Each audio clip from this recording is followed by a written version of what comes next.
I was going to ask another question because, like a country like Nigeria, for example, where we've normalized pain as a process Yeah, for growth. yeah. So, do you think it has something to do with that, like just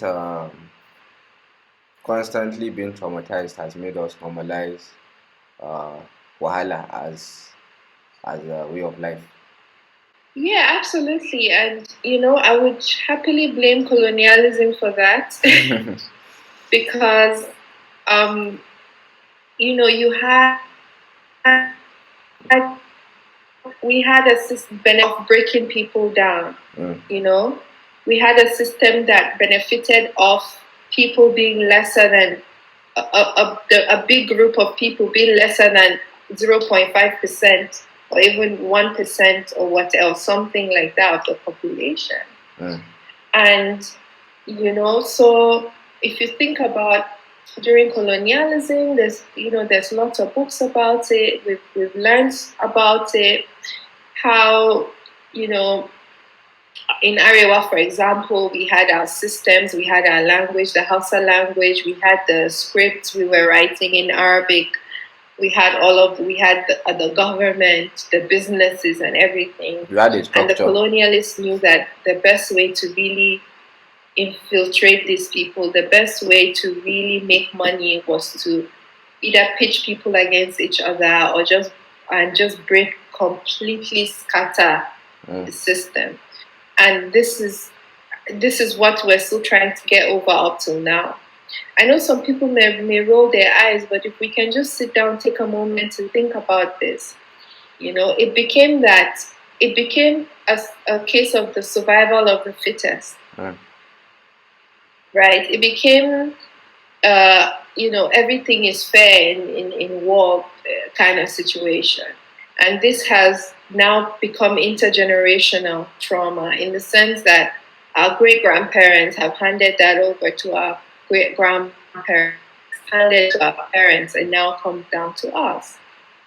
Mm. So when you have communities that do not have enough resources, or when you have communities where people are hoarding resources, of course it's going to affect the people. One major thing that I like to talk about in with relation to stress and trauma is the social contributions, the socioeconomic contributions, because you cannot expect somebody that is paying his own security bill, paying his own trash bill, paying taxes, but the road is bad, always on high alert about being kidnapped or robbed or scammed, goes to the hospital, waits 15 hours to see a doctor, and somebody will just come, pay 500, see the doctor immediately. Mm. You can't expect you can't expect such a group of people to not be angry. Mm. Yeah. Yeah. Like I think it's unfair. I think it's unfair for us to expect Nigerians to be mentally, Stable. centered. I Yeah. think it's very, very unfair because we do not have the environment for that. Mm. But the best thing we can do is to be able to recognize how this society affects us, to understand our triggers, and to understand the things that we can do to mitigate these risks to ourselves. Yeah. Yeah. That is definitely true. So like from what you've said, this thing is kind of intergenerational. So um in the same way, maybe um some physical not physical, no, what, like in the same way, like something like maybe arthritis can be inherited. Can trauma be inherited? Let's say maybe a victim Oh, of abuse. absolutely. So like let's say someone is a victim of Absolutely. abuse, and that trauma, maybe their child would be born naturally, kind of uh, with that trauma already formed. So basically, what happens is after a few generations, it becomes, some research, which is kind of new, it's still being researched, Mm. but initial results have come out to show that it's possible for it to be engraved in the genes of the population. Huh. After going through some, a few generations, it's possible for it to be engraved in the genes, in the genetic makeup. But also, if you remember, I mentioned nurture against nature. Yeah. So what can make it very intergenerational is you were raised being beat up, right? And Yeah. you think, oh, I'm fine. They chapad me with slippers, wire, hanger, like they always, beat me up. And I turned out okay. What happened? I've seen people beat up children that are less than a year old. Yeah. I've seen people yell at their kids that are less than a year old. This child does not even have a fully functional brain. Do you know that your brain becomes complete at the age of 25? Wow. Yes, at the age of 25. That is when that's your peak for your brain functions, because that's when it's the jigsaw is done adding together. And so when this brain is forming, and that's why when people become addicts as teenagers, it's very, very hard. Look at DMX, who just passed away yesterday or 2 days ago, became an addict at the age of 14. 14, yeah. And it wasn't even his, for someone, I think, laced his. Yeah. Because the brain is forming. Think about when you're building a house, in your foundation, you miss a level or two, or your foundation has like lots of water, the building will always be shaky. Yeah. So again, like, I think maybe I may have mentioned it, but so does that kind of explain how you have, again, sometimes abusive relationships, or like in marriages where you find maybe the husband acting a certain way and saying that is what it takes to be a man, is that like possibly inherited? Because it's not, is it possible that it is not intentional, like maybe some form of I wouldn't go all the way to call it abusive behavior, but some form of like, maybe let's say even controlling behavior. Let's leave it at that. Maybe controlling behavior, and the person says that that is what maybe it takes to be the man of the house or something like that. Do you think that it is possible, based on everything you've said? Do you think that it's possible that that is something inherited as a result of trauma, or? Yeah, I wouldn't say inherited, but I would say normalized. Okay. I'll use the word normalized. Because again, trauma makes the abnormal normal. Yeah. Makes the abnormal normal. People still look at me weirdly when I say don't beat your child. They tell me, oh, because you don't have children, that's why you're talking this way. It's an unpopular opinion in Nigeria. Yeah, sometimes when your child annoys you, all you want to do is just pass. Slap them. And I guess that's the same. That may be the that abusive people take. It's like, oh, when this person does this, the only solution is to beat them, because having conversations don't exist. There's no such thing as sitting down and having a conversation with somebody. The best solution is to turn whoever it is into a drum and beat them up. And I can say that I'm trying to watch my words, because I feel like we all need to have responsibility for what we do. We all need to be accountable to our actions. But it's easier said than done. Accountability does not just come overnight, It involves, you need to do a lot of internal work. You need to actually be able to sit down, take a moment, look back and be like, okay, why am I this way? what has influenced me to be the way that I am. Mm. And in a society where violence is very normal, Yeah. some of these things, unfortunately, would be the aftermath. Okay. So, So think of sorry. yeah, So carry think on. of, for Sorry. example, an Almajiri getting married. They say Sheka was an Almajiri, Mm. you know, and you can see the The effect of effects, yeah. childhood trauma. Yeah. Firsthand, and everyone has had to deal with it in Nigeria. So, yeah. So, Exactly. do you think can trauma be unlearned? And I guess maybe that is part of the work that you do, right? Um, Yeah. Yes, it can be, and the brain can also be rewired. okay. But it's a lot of work. It's going to be very painful, but it's absolutely normal because I feel like personally I'm a walking testimony. I used to get really angry. I used to lash out. When I would get upset. Not I would get upset maybe once or twice a year, but when I did, I would black out. This type of anger where when you're angry you react and a few moments later you don't remember what happened. Mm. I used to experience that, but then I'd say a lot that trauma healing has changed my life because it's true. It's actually changed my life. It's very possible, but it's not easy. And so, if you remember in the beginning, I explained how patterns are formed in the brain. Yeah.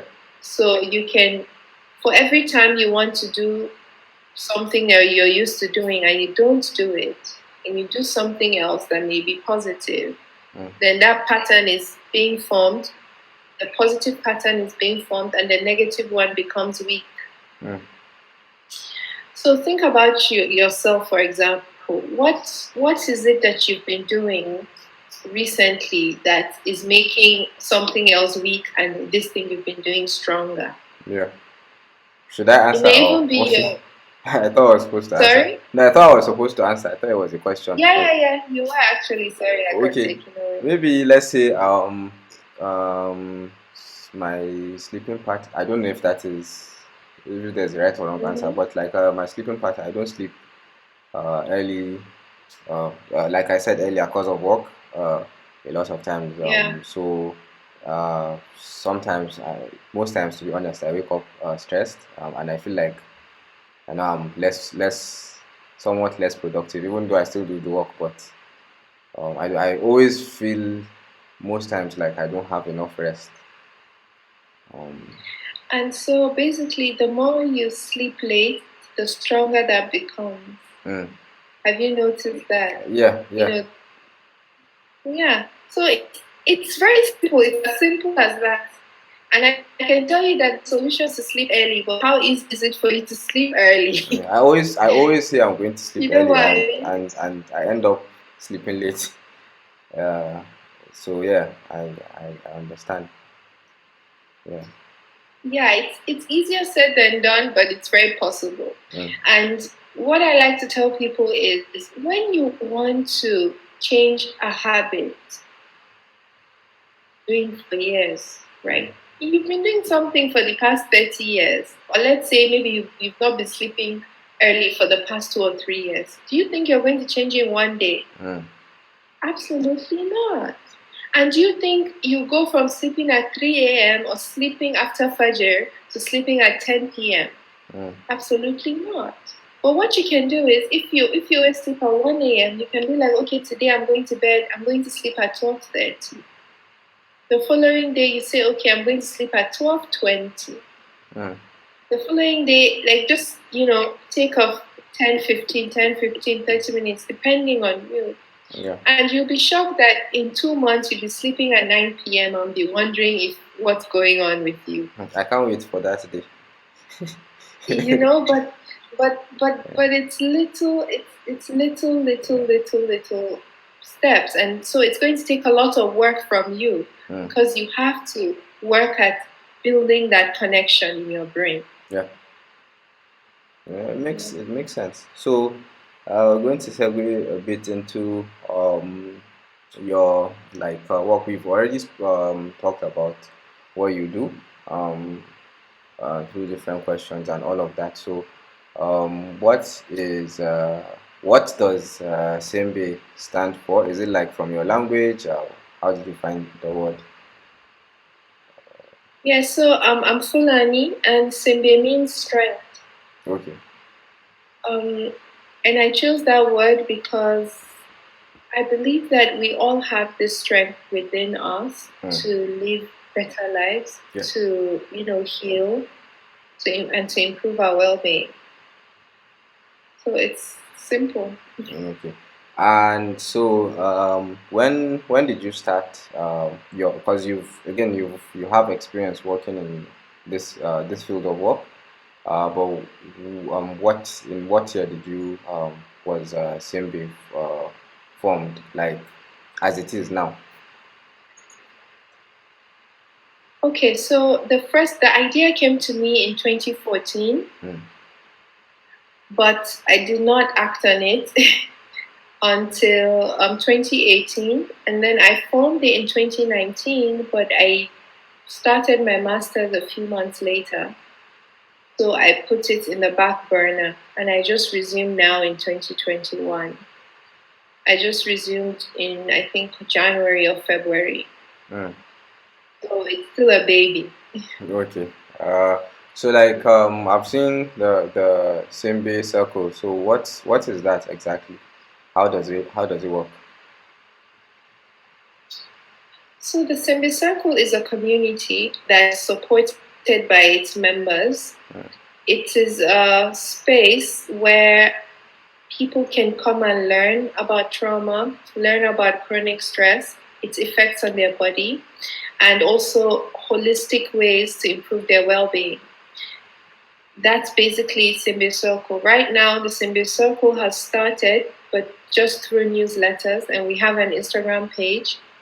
So on the Instagram page, we have affirmations, which are very important for your mental health, and we have a few tips. But the main thing is for now the newsletter, where people receive every 2 weeks an email that teaches them something about their well-being or their trauma or one of those things. Every 2 weeks, I take a little topic and talk to people about it. So far, I have done 2 newsletters. I'm about to release a third one. It's a bit late because I've been traveling.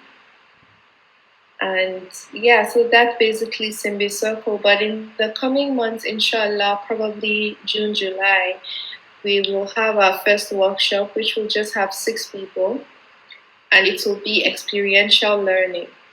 I just want people to sit down and talk within themselves, understand what they're going through. Because sometimes you just want to talk to somebody.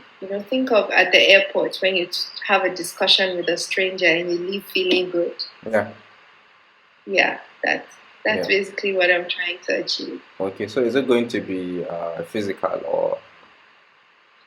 I mean, I would love for it to be physical, but right now I'm not in Nigeria, and my focus is Nigeria because mental health in Nigeria is like, we don't really have a lot of providers. We don't have support groups. My focus in Nigeria, so for now it will be virtual, and I think that's what's delaying it because I need to figure out a way to make it interesting. Okay. We're all zoomed out. We're all tired of virtual things. Yeah. So let me see if I have any more. I think we've actually spoken about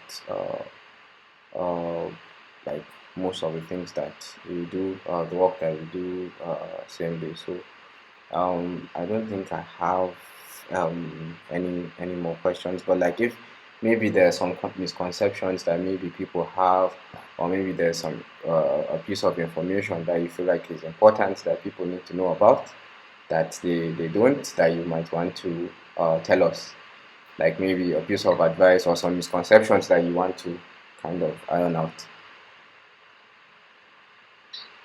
Well, when it comes to one trauma. thing that I like to say, sorry? No, I said in terms of, in the context of trauma.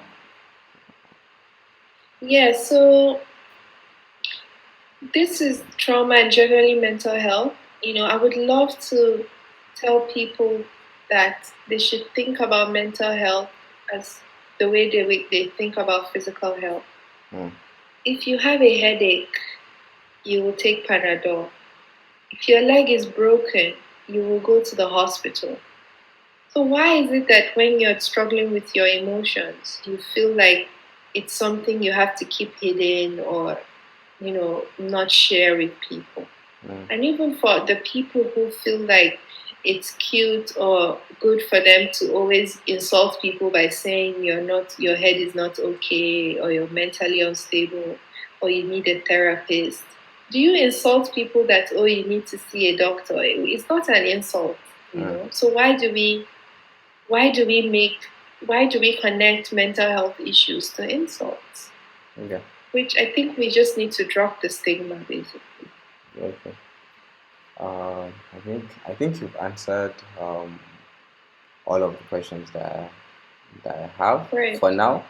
Again, I think the work that you do is very good. It's very important. Thank you. I'm very happy that a lot of people are now starting to be more aware with regards Mm. to mental health issues, because it's really something that is affecting a lot of us without us knowing.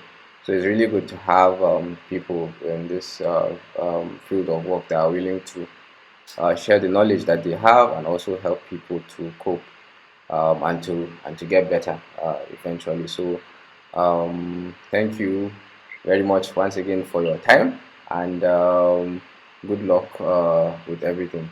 Thank you for joining us. Thank you so much, and you too. Good luck with all your work. Okay.